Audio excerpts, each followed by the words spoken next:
Welcome, everyone, to our Sister Science podcast. Today I'm here with Cynthia Abulafia, and we are going to talk about all things feminine. The way that Sister Science is always trying to describe why this feminine energy is so important and why it is so essential in this day and age that we reclaim it, reconnect it, and find a way to describe it. When I was going through Cynthia's work, I was finding how she was talking about when how the divine masculine has a really well developed vocabulary, and we know how to speak about this sort of quantifiable, logistical, database, practical side of ourselves, but we do not know how. We don't have the language or the conditioning to back up how we speak about our feminine side. And Cynthia, you have recently put this to words, literally in your new book. So, congratulations, Embodying the Goddess. Did it just come out this year? It just came out this year. Yes, Embodying the Goddess. But the publication process takes a long time. It does take a few years. So it's been a process, but it's been a beautiful process.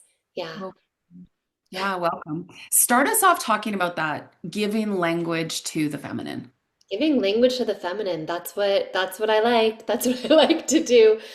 We have so many words, as you said, that describe this spiritual aspect of the masculine.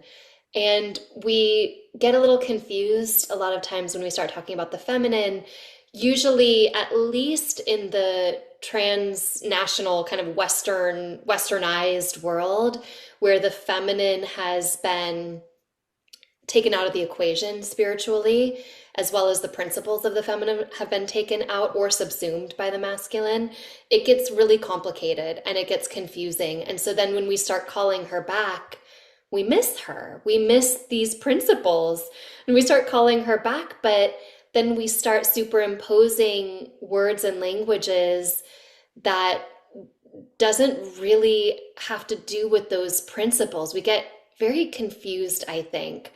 A lot of times I talk about the feminine really as embodiment, the principle of embodiment, as well as curiosity. We can look at both of those. But embodiment is one of the key words that I use for the feminine. And frankly, our spiritual traditions have tried to do the opposite of that for a very, very long time, not just in the West. It's not just this like kind of Abrahamic tradition, but it's also in the East, right? To transcend the body, to move up and out, to let it go. I call it let it go spirituality. And it's beautiful. There's nothing like wrong with that. It's so beautiful to have these experiences of like, I am not. I am not my thoughts. I am not my sensations. I am not my memories. I am not, right? But how many times can we hear I am not? And before we start to ask the questions, well, wait, hold on. I also am. So what am I? We're so good at climbing the ladder up and out into salvation and heaven and samadhi and nirvana, but we've forgotten how to climb the ladder back down and in.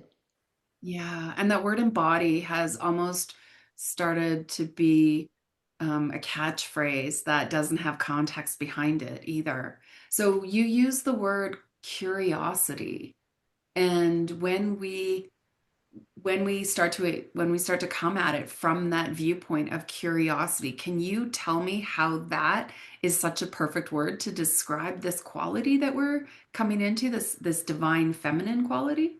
Absolutely. There are different layers of explaining that. There's the very practical. There's the kind of like boots on the ground practical, where curiosity is our capacity to reflect our noticing onto ourselves. It's our capacity to notice what we notice. And of all of the practices that we do in really any tradition, that's really what we're cultivating. Notice what you notice. And that's a kind of a curiosity. So, in a lot of traditions and a lot of even religious contexts, there's this habit of eliminating curiosity. It's kind of like sit down, don't ask questions, take it from me. If you ask the wrong questions, in some contexts, you actually risk being like kicked out of the tribe. It's a threat. Yeah. Don't ask the questions, or only ask the questions that are sanctioned. Ask the questions that are on the safe list, right? I And think anyone who's ever taught yoga has felt that. Like I know I've gone into schools and there's always a kid on the sideline that's not allowed to participate because asking the questions or participating in whatever I might be doing in yoga is too dangerous for that kid to get involved with. Yeah. yeah, there's a lot of this is allowed and this isn't allowed. Eliminating curiosity is really one of the forms of what I call the patriarchy of spirituality, which is a kind of do as I say. And curiosity deconditions that. So, just as much as curiosity can be closed down or made rigid, it can also blossom open. When we apply curiosity to an aspect of ourselves, a wound, a pain, a joy, a delight, that curiosity has this really special capacity that I call amplification. Curiosity can amplify whatever it touches, right? And it doesn't do that by coloring it. Now, normally, like if I apply anger or sadness to my mood, if I come into the room angry, then everything I touch with my anger turns into anger. It gets colored by anger. Like I get in my car and I'm just automatically frustrated by everything. There's a, it has a hue to it, has a coloring to it. And curiosity doesn't. Curiosity does not have this tendency to color what it touches. It's kind of a innocent amplifier. It allows the thing to be exactly what it is. So if curiosity is applied to a body sensation, it doesn't color that body sensation. It allows it to be, but it allows it to be held in a space where it can be opened.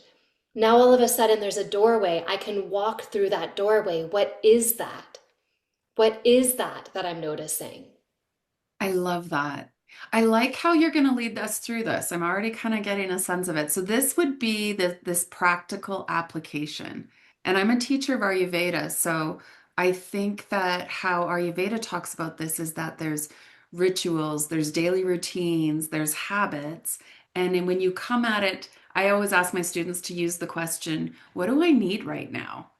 And it's just an open-ended question where it helps you understand what tools could you possibly need, or you ask yourself the question and then you have the toolbox in front of you for what you might reach into to serve that need or to answer that curiosity. So like on a physical, like when you're talking physical level, you're just giving us this opportunity right now, the capacity to notice what you notice. The capacity to notice what you notice. And I'll tell you, I think that's our superpower. And what's so beautiful about that is you don't have to be a very seasoned Anything. practitioner, anything. A 3-year-old has isn't that what makes a child so charming? Is Yeah. their open curiosity? It's it's this quality that when we meet it in somebody, we gravitate toward it. There's Yeah. something open about it. And yes, it's that what do I need in this moment? And it's even the walking through the door. If I put my awareness into my body, it has a temperature. What I'm noticing is my breath has a temperature. It has a texture. This breath is going, a little more ragged. It's a little more excited. This breath is a little more space to it. It's cool. And our body, this is embodiment. This is where curiosity and embodiment start to merge into one reality because the body is a living, pulsating reality, which has texture, temperature, color, rhythm. It's changing all the time. And in that way, if we notice it, if we so much as notice it, it has a lot of information that it can give us. But Yeah. haven't we trained ourselves to do the opposite of notice it? Yeah, to not listen, to Yeah. not listen. It's Ayurveda calls this living pulsating thing they give it the word the gunas, the qualities of opposite. So even that idea of coming in and saying, "Am I hot or am I cold? Do I feel really heavy and dense right now, or do I feel really light and mobile?" And neither one is good or bad. It's just that sometimes you are in balance, or sometimes you're like, "Oh, I actually am really cold. I need to put a sweater on." Yeah. And the more we can teach ourselves how to tune in to that messaging that comes. So when you talk about this, the curiosity, how do you start listening to the messaging that comes from this living, pulsating being? One of the things that I do is just take note of those adjectives. Hot, cold, things like this. Now, sometimes we carry little pains in the body.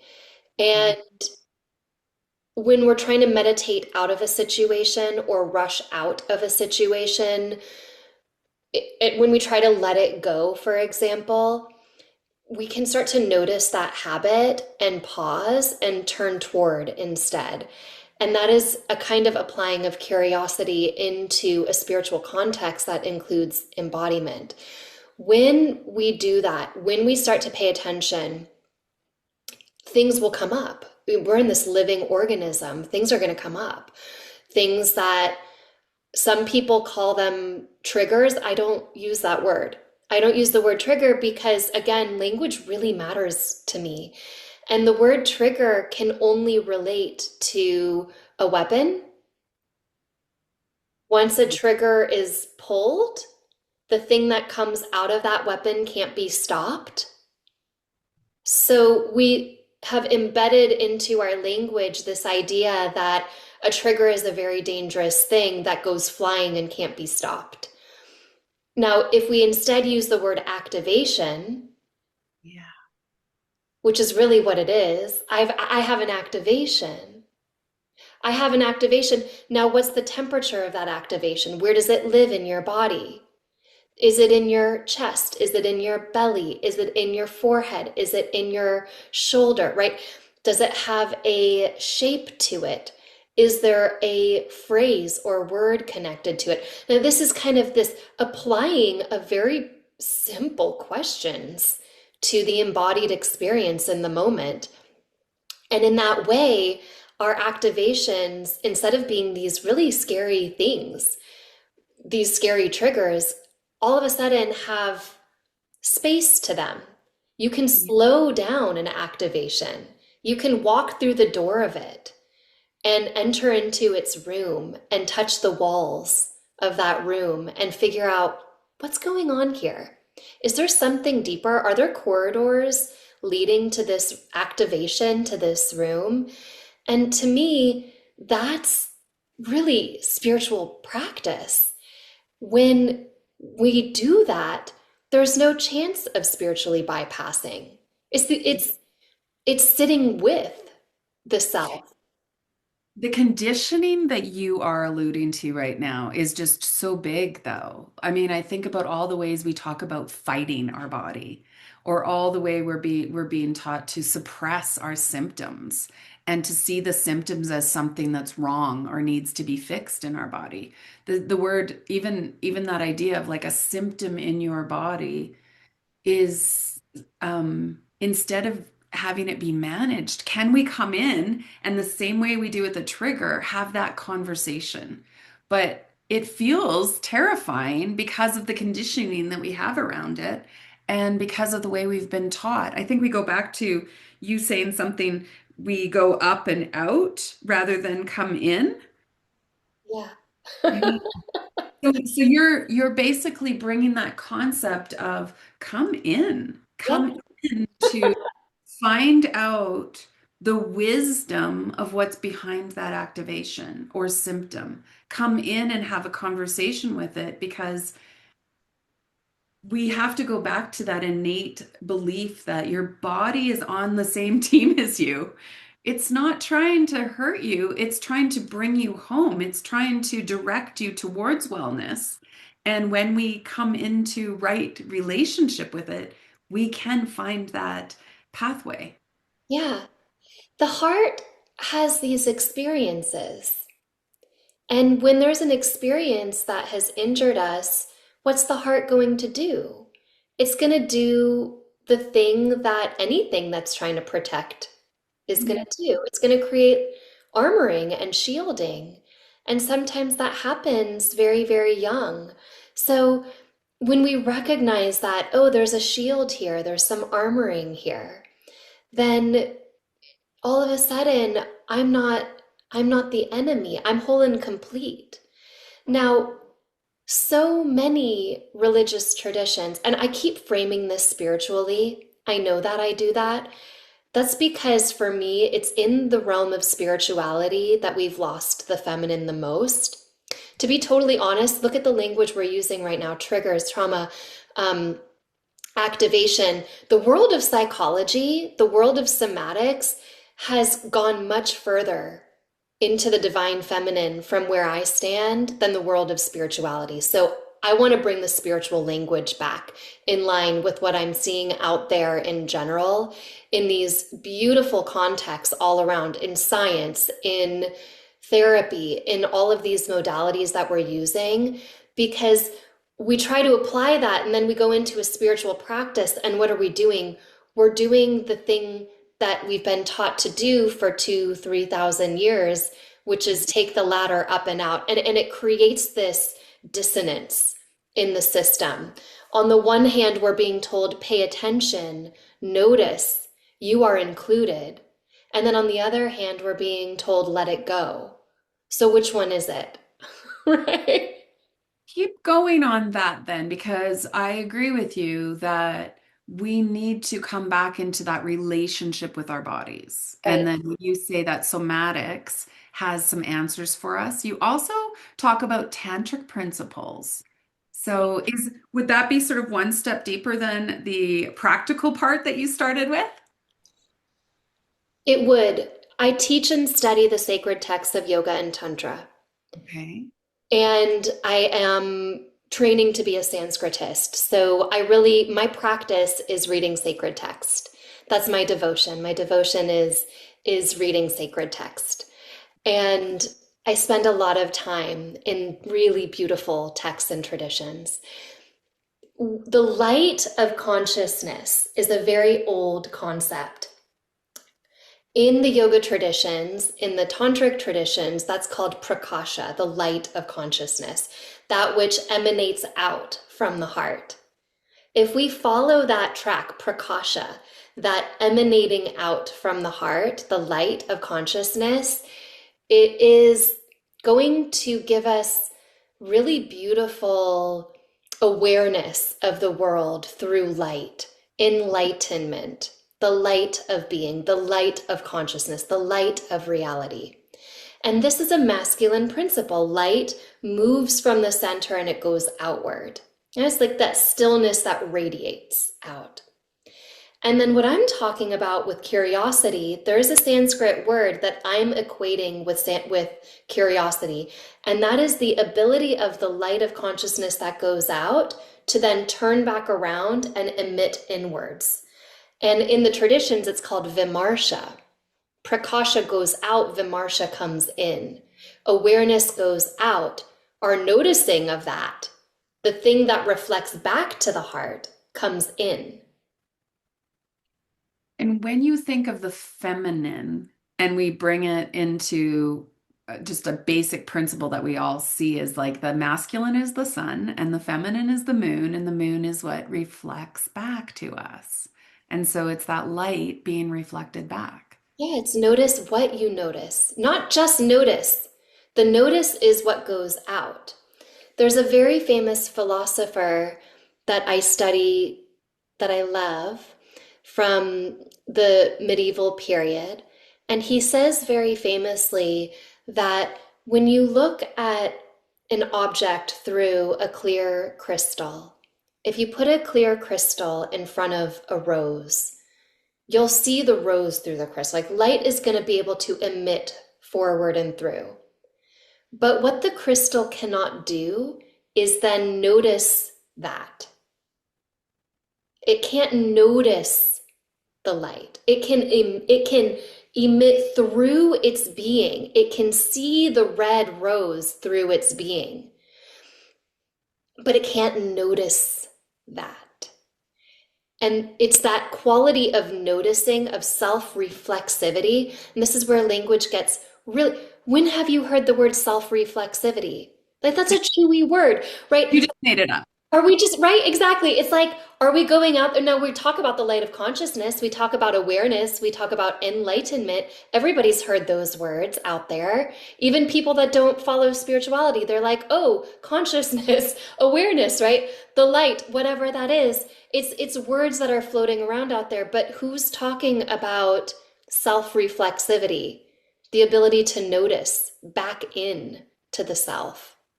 Would that be covered in sort of yoga, the yoga idea of become the witness? Like, is the witness the one who's standing back, seeing the reflection? No. Okay, keep going then. No, the witness is the masculine. The witness is the light of consciousness that goes out, that which reflects back in. The witness in the tantric traditions does exist, but it's not the pulsation at the source of being. It's a step in the right direction.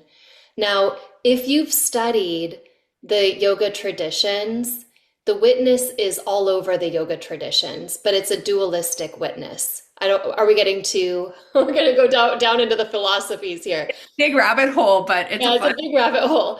But essentially the idea, let's just say the idea of the witness is is that which notices outward. And what we're talking about is notice what you notice.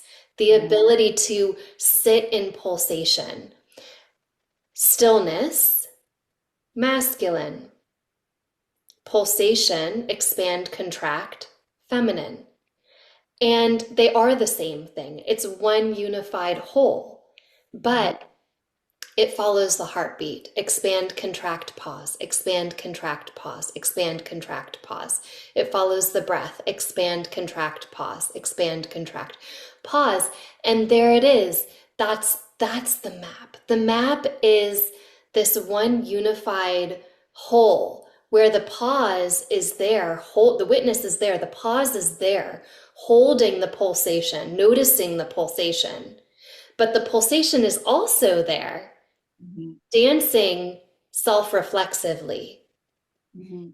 aware I of self. I think I speak to this do like what you're talking about right now.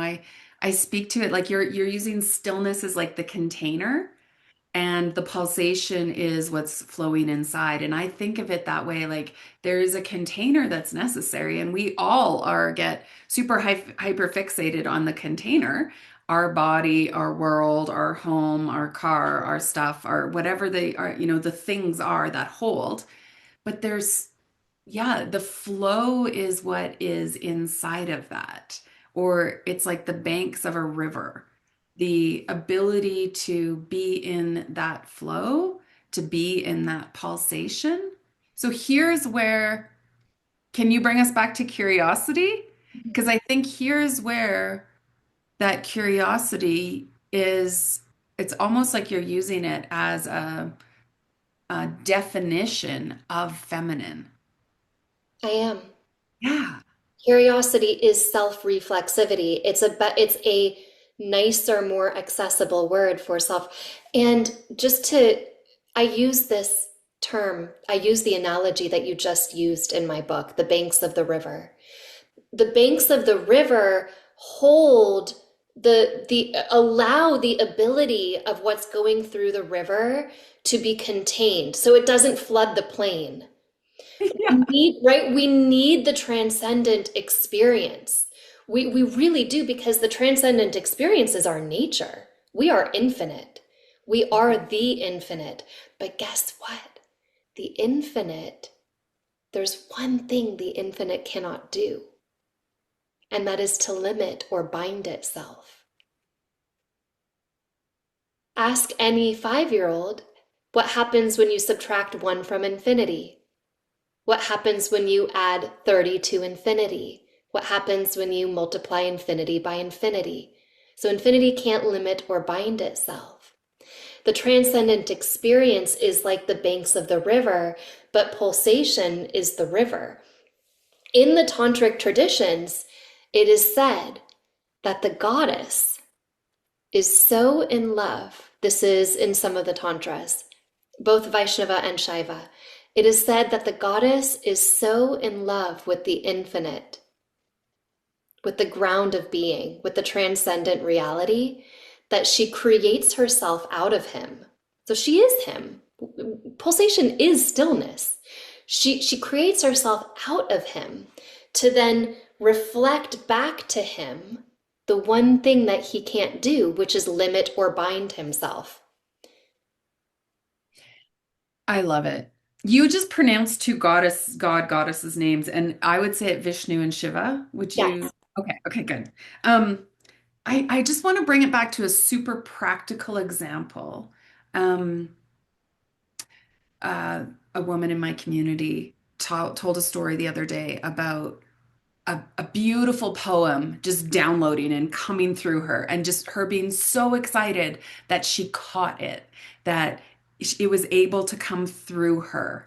And I see that as like this beautiful feminine pulsation, being in relationship with something that's creative in the moment, connected. And then she told a story about sort of her practices recently. And she's like, oh, I'd done yoga that morning. I'd meditated that day. I'd had a really good, solid kind of oatmeal breakfast. And so I was like, you created the container. You gave yourself the banks.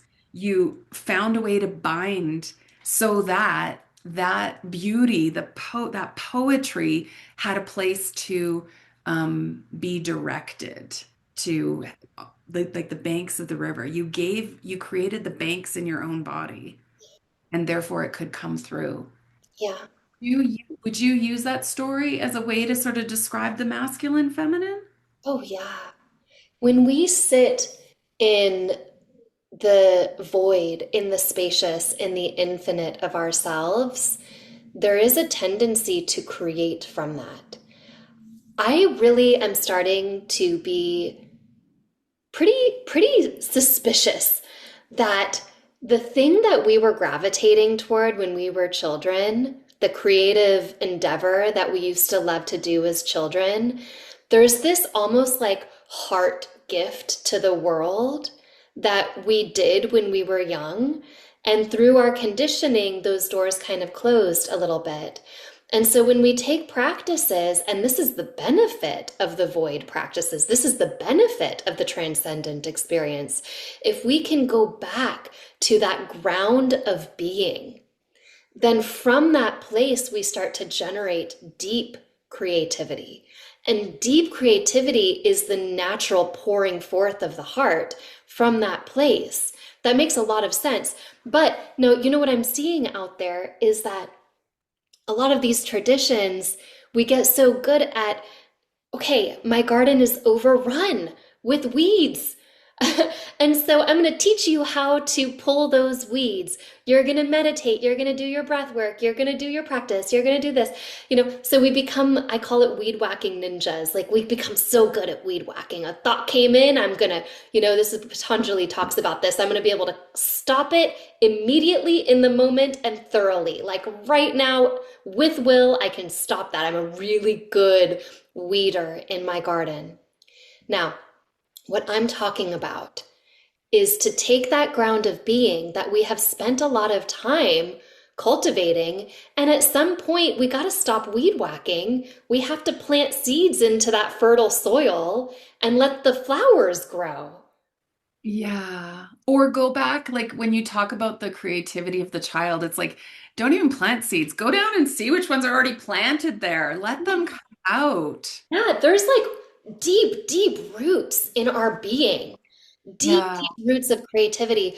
I mean, there are children out there who doodle on the margins, and it's very specific what people do with their creativity when they're young. It's like doodling a certain thing, Yeah. right? Yeah. And there's something about there's a saying, I'm thinking the Gospel of Thomas, it said something that which in you, that which is in you to give must come forth, and it will save you. And if it doesn't come forth, it'll kill you. That's a butchering of the quote, but it's that there is a light, and it's the same as that idea of shine your light. I'm thinking right now very much of like the title of your book, Embodying, is almost like come in, embody. And it's almost like that phrase has is where the curiosity is. How can you be in relationship with this body so that the goddess can live there? Yeah, and she's already living there. That's the thing. We're already whole and complete. So now how do I get there with all the baggage that I have and all the Yes. doubt that I have and all the shame that I have? How do I get to this place of seeing that who is looking through my eyes? Who is touching through my skin? Who has been pulsating through this heart this entire time? And when we realize that life is pouring its way through us in creative desire, creative joy, delight, not always a delight that's pleasant, sometimes a very unpleasant delight, sometimes truly horrific, right? So sometimes what's coming through this body is not pleasant. Sometimes it is pleasant. But the point is that the body is the vehicle and all the layers of the body. And we give the ego this really, poor ego. I feel so sad for the ego sometimes. It's like all the ego really is a measuring stick. It's like I'm toggling myself up and down on my little measuring stick, and then I'm calling that an ego, and then I'm telling people they need to get rid of it. And it's like, but there's not, the ego is just part of the armoring of the heart. It's just there to do more protecting. So if we I see that the heart is whole and complete, maybe the ego isn't even a problem anymore. Yeah, I think our problem with the ego is that we've put too much responsibility on it and we haven't engaged. We haven't come into relationship with these other pieces of our knowing. We're using our intellect, we're using the ego to sort of run our lives, make all of our decisions from, and yet we have this capacity, we have this huge wealth of knowledge and wisdom that we are not drawing on because of our lack of relationship with it Yeah. And because we're tired. and because we're tired. Frankly, we're tired. We're tired of being told, do it this way, don't do it that way. It takes so much energy to keep the armoring up. It Yeah. really takes so much energy. And so to apply curiosity requires a bit of bravery, a bit of courage. Friends sitting around the circle, making use of community. But hasn't the human experience always involved community, storytelling? I'll tell you my story, you tell me your story. Let's sit around and become humans to each other. You talk, Storytelling is part of the deconditioning process. yeah. You talk about us defaulting to that ladder up and out, go to the external expert, go find someone who can solve this for you. And then this community you're talking about right now, it's a collaboration, it's a community, it's a coming together to witness each other, share our truths, have ourselves be seen, have our light be reflected back to us. Right. And it is that piece where so much of this healing happens. And it's us putting our voice into that space. Yeah. Because if we sit in the circle, but we don't use our voice in the circle, then the conditioning doesn't have room to move. It's the listening, but it's also the speaking. It's the engaging of our body into a space. And some people feel more and some people feel less comfortable speaking. My daughter, when she was younger, and she had to speak in front of her class, would start crying and run out the door. So everybody has their inner relationship to how willing they are to put their voice into a space, but it's a key component to a relationship. Our presence showing up into the circle is so important. The story sharing is important. There is something about that to me that there's an essentialness to it. Creating spaces where that voice can be shared. It's almost like you're testing it. It's almost like you're practicing it. Like they say, talk to yourself in a mirror or something. And that's what these safe communities do when you come together with that group of girlfriends or in women's circles or the spaces that you go to that you trust. And that voice is a reclamation of the goddess because so many times what comes out of your mouth is a surprise to you Yeah, as you hear yourself say it out loud. yeah, I find that's one of the most fundamental principles in the work that I do is creating space for everyone's voice. absolutely. Yeah. When I teach a sacred text, I always leave plenty of space. What do you think about this? Now, if we're not going to engage with it, then what's the great gift? Are we harvesting the great gift, the great potential of this? And for me, the goddess and the goddess tradition, no, we haven't even asked who is she? Okay, historically, who is she? Historically, she is, if you study the yoga traditions, it starts in the Rig Veda with Vach, sometimes pronounced Vak, but Vach is really the root. And Vach is cognate with the English voice, invoke, evoke. It's cognate with the Latin vox, voice. And it's said in the Rig Veda that she breathes forth. The source goddess, the source deity, Vach, and all of these goddesses from the Bronze Age and before the Bronze Age, many of them had to do with voice. Many of them had to do with breath. Many of them had to do with word, sacred word. Now we talk about tantra. What type of tantra? Who's tantra? Who's the goddess in tantra?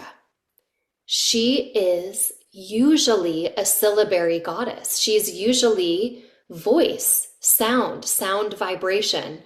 She's related in the very ancient pre-Greek traditions that go into the Greek as the muses. She is wisdom. She is knowledge. She is singing. She is song. She is the speaking forth. And so we know on a very deep and fundamental level that goddesses the world over have represented sound vibration, alphabets, mother tongue. We say that phrase, the mother tongue, right? We know she's the sound vibration that breathes forth. It's funny because as you say voice, what we're trying to give voice to is our truth. And I think of Deborah Adele's book, Yamas and Niyamas, and the idea of Satya, truth. And Satya is both good, but can be dangerous. And because like you said, the delight is not always something easy or fun or joyful. Sometimes it's something really difficult and big. And our giving voice to truth, it feels dangerous. And Yeah, so many times it feels like that voice is going to disrupt our status quo, is going to, we have to be curious about it. We have to be careful because our voice can be something that sort of burns a forest down, breathes fire on everyone around us. It can draw blood. We can cut people with it. And the more that voice is defensive, armored, comes with I don't know, just like a fierceness. I think what I'm trying to say right now is just like, who is she, this goddess? She is good, but yes, she can be kind of dangerous. I study the dark goddess. I know what you're talking about. Yeah, she, and I think that's what we feel in ourselves, in our world right now. Like Yeah. there's some rage in her, and it is not displaced. It's not, it's it's acceptable rage. It is righteous, and yet learning to be in relationship with this goddess is necessary for our growth and reclamation of this feminine wisdom, but it is not without its dangers. Yeah, and it really is beautiful. Those teachings, those yamas, those they come out of Buddhism, and then the Buddhism comes out of Jainism. So these are very ancient principles. And don't forget that first on the list is ahimsa, not harming. So Yeah, if you use truthfulness and you don't have the foundation of ahimsa first, if you come into truth and honesty, but you don't have kindness and and compassion. compassion, that honesty can be used for violence.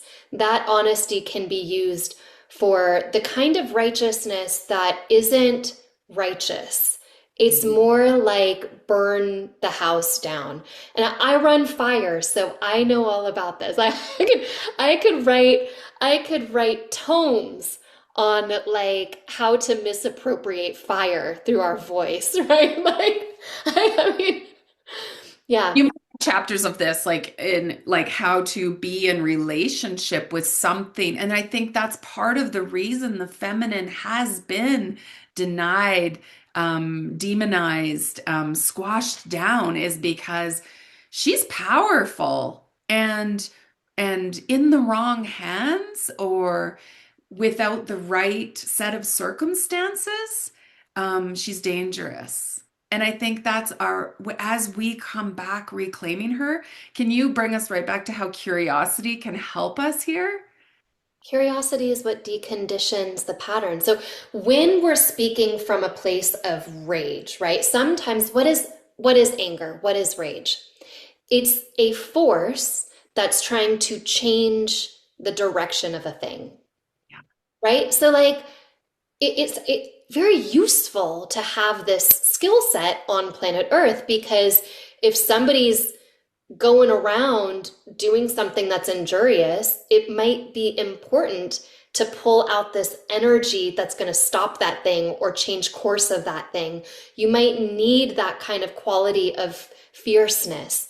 But if we are so armored and so protected and there's so much pain in our system that all we're doing is pressing rage out at all times. Or if we've been conditioned through an abusive family patterning, cultural patterning, collective patterning, karmic patterning, to think that love and rage are one and the same thing, that's just as damaging. So rage is power. Real power. What curiosity shows us, and this takes a lot of work for some people who have deep trauma around this, real power cannot come from rage. Real power comes from the heart.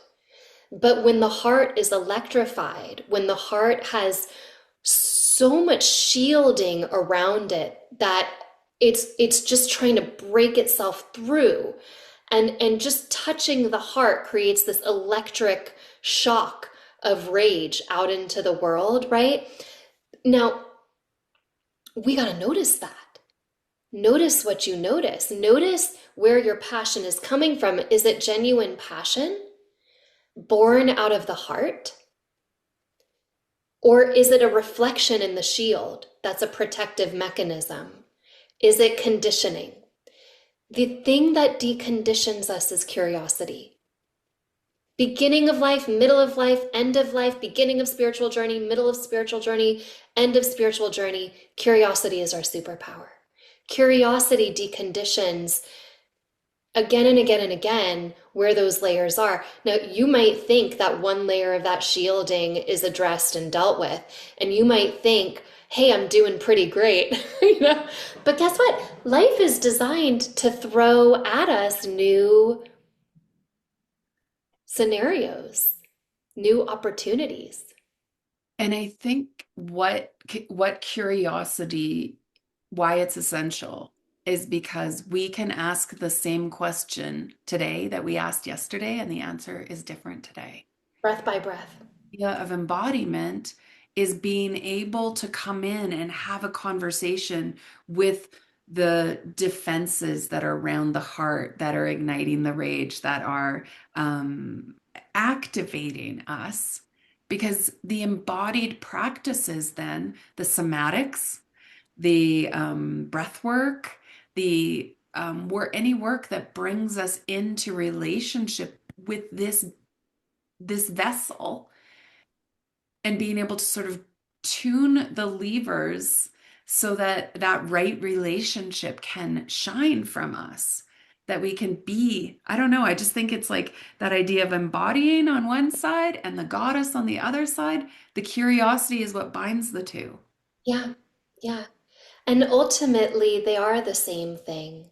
They can radiate. The way that I have grown to see this lately, after turns and turns and turns of notice what you notice and notice what you notice, the way that I see it now as a non-dualist is, which is my background, 20 years in non-duality. And I really think of the heart now as an instrument. It's this almost vibratory instrument that is playing in this symphony of instruments. And it is one instrument radiating out into and as reality. The heart is radiating. Now, in the earliest traditions, we talk about Kundalini, right? She's described as a sprout in Tantra in the heart, radiating reality outward. So she's radiating reality outward. It's this instrument radiating outward. And our practice, when done really well and reverentially and with curiosity, is kind of like taking the screwdriver to the instrument where it's a little squeaky, or taking the dust cloth to the strings of the instrument and kind of dusting the instrument. Sometimes our instrument gets really badly damaged. And there's a lot of pain there in the instrument.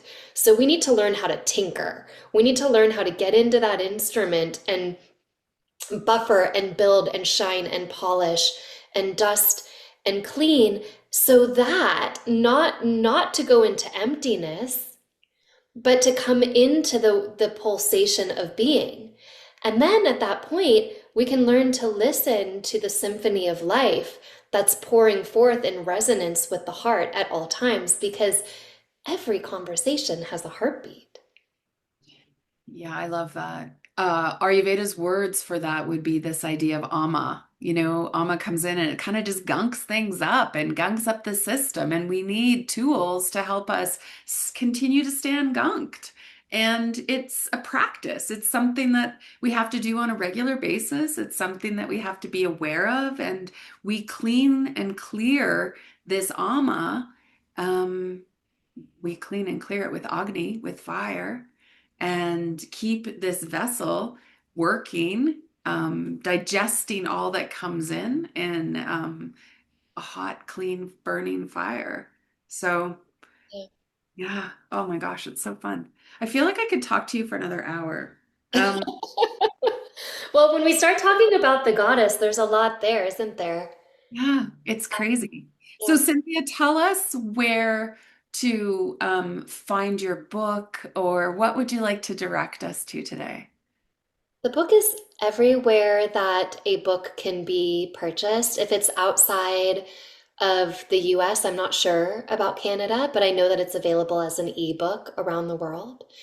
It's available as a copy book as well. Certainly in the US, I believe also in Canada. I have students in Canada, so it is available through the regular channels, through all of the book A purchasing. fine. Yeah, Excellent. exactly. all of those places.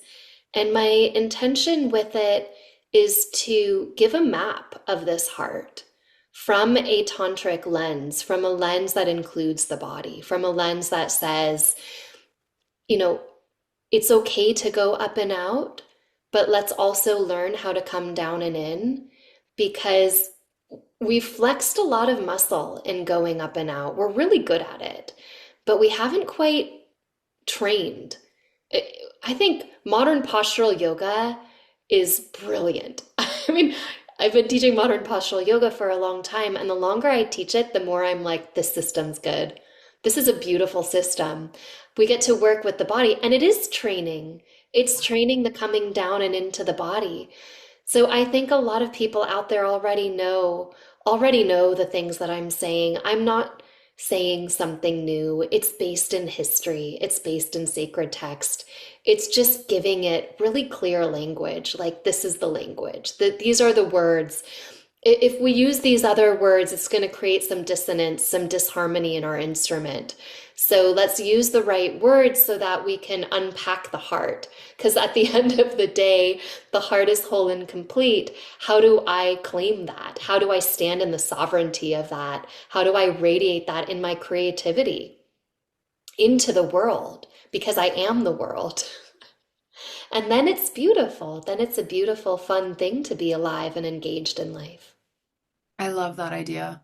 There's so much stereotypes around the vocabulary that we have had historically around this divine feminine, and to be able to to create a vocabulary that doesn't have the stereotype around it, or that allows us to have a clear meaning or reconnection to it is essential right now. So any tools that we can use are accepted. So thank you for creating a tool for us. And I'm a big book clubber. So Sister Science people, if you guys want a book club, embodying the goddess with me, hit me up and we'll create a little, probably you said it was 10 chapters. We might have to do it in like 12 weeks, like 3 month little book club so we can do a chapter a week and really get into it because that's how I like to digest these things. There's a chapter in there on recognizing beauty toward the end. That's going to be a fun week. Oh, I love it. Thank you. So, Cynthia, I appreciate you so much. I appreciate you giving us this hour and your wisdom and sharing it with us and creating tools that help us connect to this divine in us. Yeah. Thank you so much. Thank you, Jill.